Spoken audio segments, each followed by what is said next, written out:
cómo su despacho tiene una propuesta cuando también tiene tanta historia Londres, ¿no? O sea, cómo logran hacer ese encuadre y encajar, tomando en cuenta estos elementos, porque también tengo entendido que les ha tocado hacer intervenciones donde han puesto en valor la historia de alguna intervención, ¿no? Sí. Sí, pues la gran mayoría del trabajo que se hace en Londres es de intervención, ¿no? O sea, el patrimonio arquitectónico y urbano construido es muy importante. O sea, hay una valoración del patrimonio cultural y histórico que es bastante claro y que la gente lo respeta mucho de alguna manera. Digo, sigue siendo problemático como en todos lados, o sea, hay cosas que siguen sin protegerse cuando deberían de estar protegidas, pero eso ha significado que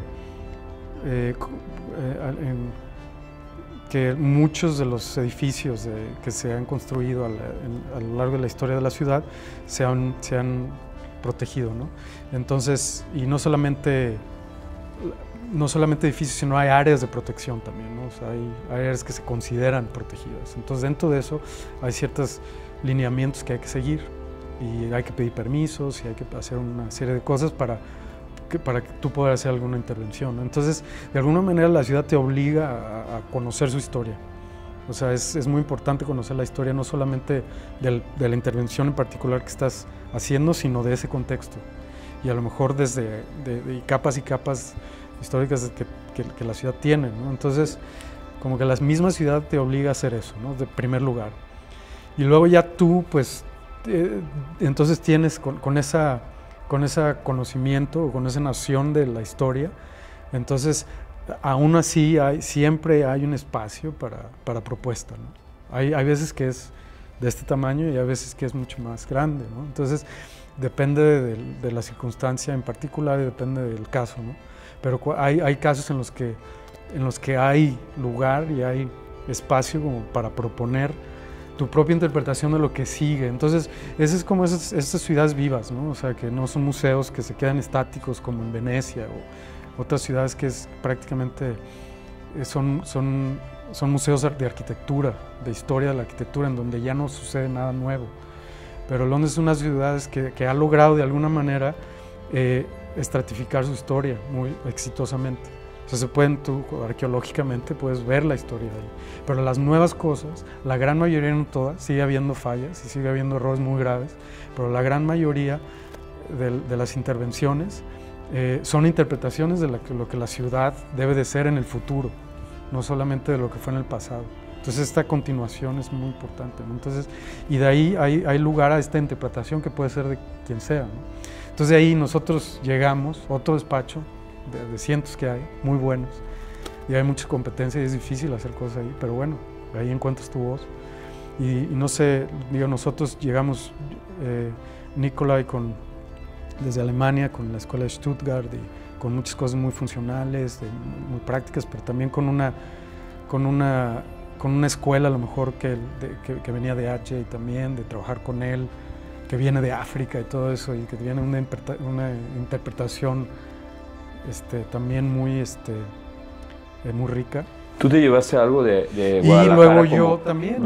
¿Sí consideras que sí traes como algún legado de la escuela? Absolutamente. No quisiera encasillarlo en el tema tapatía, sí, pero sí de Guadalajara o de México en general, y que hace riqueza, ¿no? Junto con esta combinación. Sí, crees que sí, entonces, sí hay O sea, Nicolai viene con eso. Yo vengo con el haber estudiado aquí en Guadalajara, en el ITESO, conocer la historia de Guadalajara, con la importancia de Barragán y de la escuela tapatía, de Díaz Morales y todo eso, pues lo traes en el ADN, ¿no?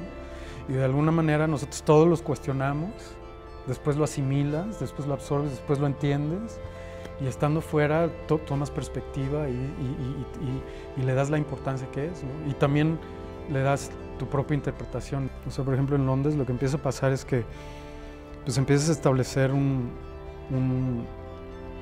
como discurso de trabajo, y a lo mejor empiezas a establecerte dentro de ciertos ámbitos. O sea, nosotros empezamos muy al principio a trabajar en proyectos de arte y cultura, por los contactos que teníamos, por la gente que conocíamos y eso, ¿no? Entonces, por ejemplo, eso es algo que hemos seguido haciendo mucho. Entonces, la gente sabe que nosotros hacemos ese tipo de proyectos, ¿no?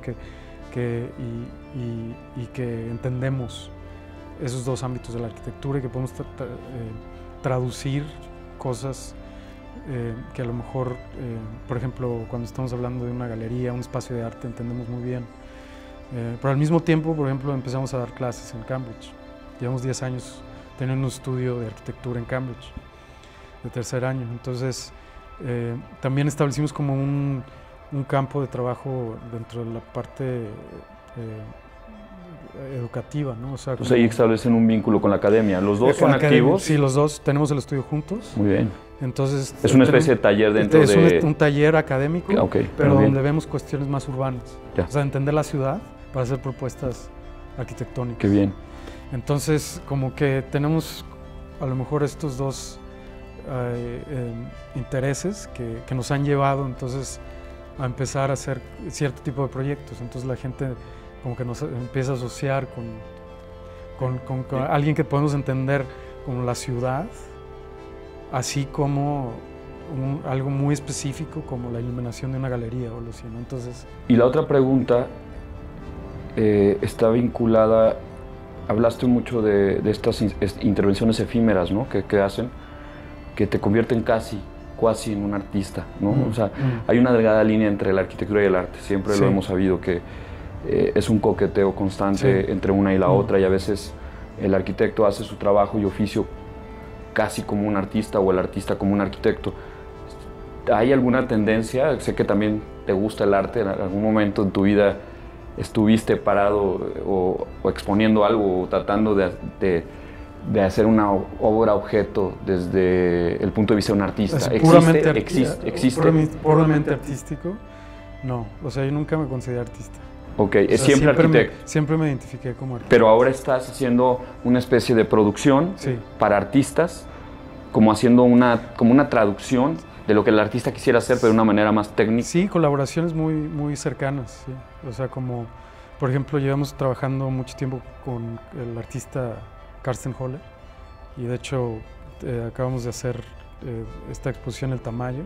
Buenísimo. Sunday, que acaba de acabar hace unas semanas, y hicimos dos piezas ahí con él, una que se llama Decision Tubes y otra Six Sliding Doors. Y bueno, con Karsten llevamos prácticamente 5 años trabajando, y ahí son piezas específicas que hacemos. Lo que tal vez traemos nosotros somos los conocimientos más técnicos de cómo se van a hacer las cosas, cómo se van a producir, cómo se van a fabricar, pero también hay un diálogo muy conceptual al principio de lo que va a ser la pieza, qué es lo que se quiere lograr conceptualmente, ¿no? Entonces, por ejemplo, cuando tuve la primera junta con Karsten en febrero del año pasado, en el Tamayo, que estamos en el patio del Tamayo, fue así. O sea, él dijo, bueno, es que yo me imagino que va a ser una pieza muy ligera, que cuelgue, que esté aquí en el espacio, y que la gente, que tenga cierta translucidez, que sea como transparente, y que la gente se pueda subir. Y ahí es donde entra el equipo de... Eso fue cuando empezó el diálogo. Entonces de ahí empezamos, pues, ok, vamos, o sea, pues, podemos hacer esto, podemos hacer... Y entonces nosotros empezamos a diseñar las ideas, o como a traducir esas ideas en algo más concreto. Que yo considero que ahí se convierten en coautores también de la pieza, ¿no? Es un tema muy... O sea, hay un concepto que se quiere lograr, y de ahí se empieza a trabajar con él, ¿no? Entonces empezamos a generar nosotros las imágenes, las ideas, y entonces él empieza a responder a eso. Entonces, y es muy simbiótico en ese caso. Entonces, hasta que llegamos a la pieza como tal, y se construye, y es así, pero sí, o sea, es una pieza de Karsten Holler, pero que tiene mucho de nosotros también, ¿no? ¿Cuál sería el momento que más disfrutas al enfrentarse a la arquitectura? Cuando vas a hacer un proyecto, ¿qué es lo que disfrutas? Disfruto mucho la hoja en blanco. O sea, la tabula rasa es donde... Que no significa que no haya nada, pues, o sea, pero... O sea, puede haber todo un edificio. A mucha gente le da miedo. Sí, no, o sea, a mí me encanta la hoja en blanco. Me fascina, o sea, ahí es cuando me prendo, ahí me prendo. Y digo, la hoja en blanco puede ser todo un edificio existente, pues. pero ver el edificio Sí. y empezar a verlo realmente y ver qué es el edificio y todo eso, a mí ese punto me prende muchísimo. Y la otra cosa que me prende también mucho es cuando empiezas ya a verlo, ¿no? Cuando llegas y empieza a surgir ya en obra y empiezas a ver eso también, o sea... Empiezas a corroborar y a comprobar lo que era una hipótesis, una teoría, ¿no? La piel, pues, o sea, y sí me sigue prendiendo. Cuando te encargan un proyecto, ¿cuál es el proceso de desarrollo? ¿Lo compartes con tu equipo o es más bien un proceso individual, una reflexión y después lo bajas al estudio o es un colectivo? ¿Cuál es ese proceso? Sí, o sea, como las ideas vienen muy rápido, o sea, se generan así como el primer 2 segundos. Y ya de ahí empiezan como a revolverse, pero muy rápidamente se baja, o sea, se dialogan, o sea, si estoy con Nick, por ejemplo, y acabamos de ver un proyecto y empezamos a hablar y empezamos a rebotar las ideas verbalmente, o a lo mejor en un sketch, muy rápidamente. Pero eso, en cuanto podemos, en el estudio, hacemos una sesión con todos, con la gente que va a estar trabajando con eso, y empezamos a sacar ideas casi o sea, mucho más puntuales con ellos. O sea, nunca nos encontramos en nuestro despacho, por ejemplo, y creamos, o sea, no nos consideramos ni somos los genios creadores en esa manera. O sea, ponemos a lo mejor algo generador. Una directriz. Y a lo mejor hacer un sketch o una idea, una referencia. Como para desatar una conversación. Y de ahí esperamos que la gente empiece a aportar inmediatamente. Hablando ahorita de la gente y haciendo una pausa ahí, ¿tu equipo es gente de todas partes del mundo? ¿Es gente de Londres? No, hay gente de todos lados. ¿Sí? Hay gente de todas partes del mundo, se ha dado naturalmente, porque en Londres hay gente de todos lados. Pero sí hay gente de Londres. Pero también sí hay casi todos son de fuera, ¿no? Sí, creo que no hay gente que nació en Londres. Pero sí son como gente... Pero sí hay ingleses. Ah. Sí hay ingleses. Pero no, creo que no hay nadie que haya nacido en Londres. Mira, o sea, digo, es interesante porque al final... Sí. Tienen esa connotación de extranjería un poco, ¿no? Sí, claro. De que todos llegan a una capital a crear, ¿no? Tenemos un legado muy fuerte del color en el arte como en la arquitectura, empezando con Luis Barragán o Matías Gates hablando del tema local. ¿Qué opinas del color en la arquitectura? ¿Realmente representa nuestra cultura o debiese estar presente en la arquitectura mexicana? O sea, ¿cuál es la visión de Eric acerca del color? Sí, yo tengo una relación muy, digámosle, ¿cómo de llamarla? Compleja con el color.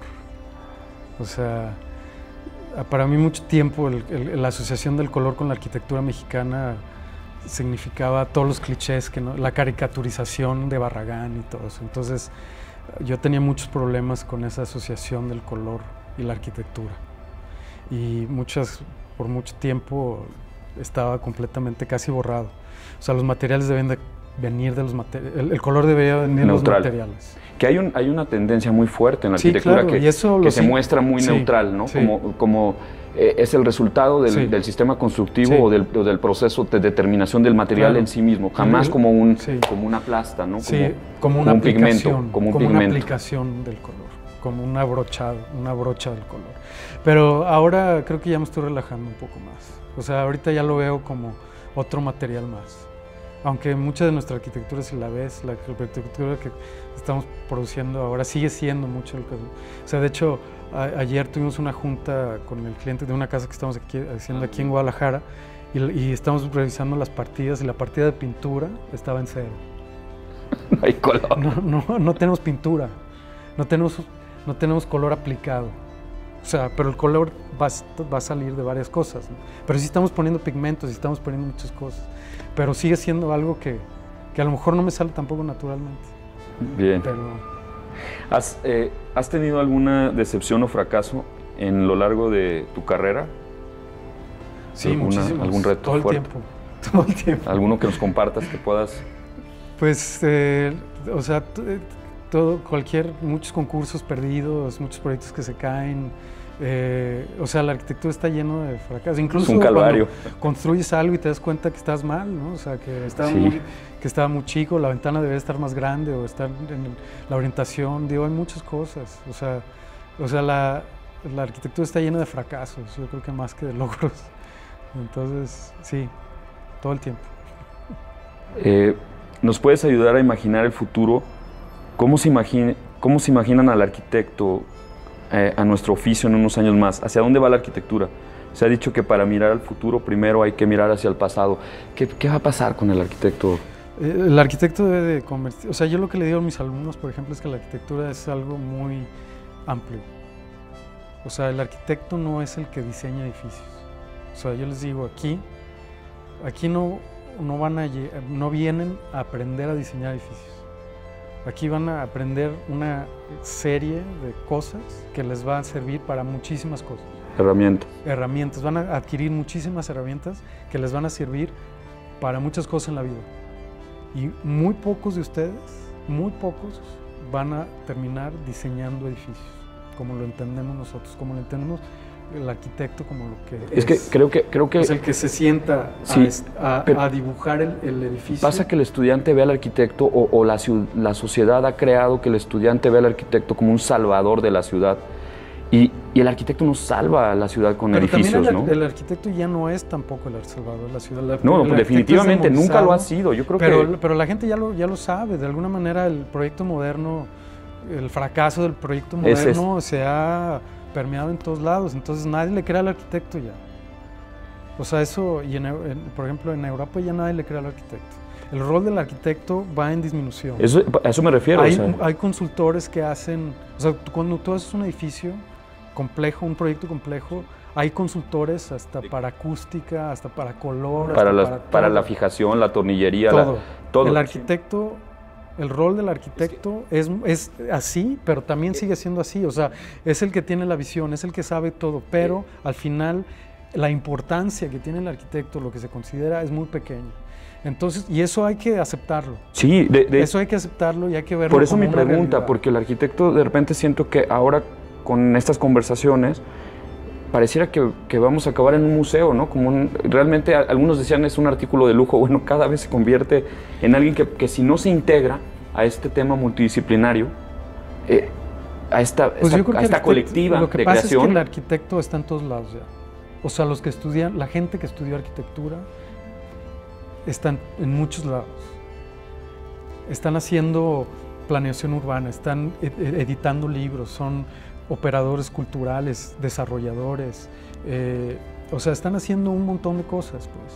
No se llaman arquitectos, pero están influenciando el mundo de muchas maneras. O sea, hay gente que, por ejemplo, están haciendo cosas en zonas de conflictos, en entender los campos de refugiados y planeando ese tipo de cosas, que son arquitectos, que están haciendo investigación en este tipo de cosas. O sea, el arquitecto sigue siendo muy, o sea, las herramientas que tiene el arquitecto van a dar para mucho y siguen dando para mucho. Pero que te llamen arquitecto diseñando edificios, muy poca gente lo hace, pero eso está bien.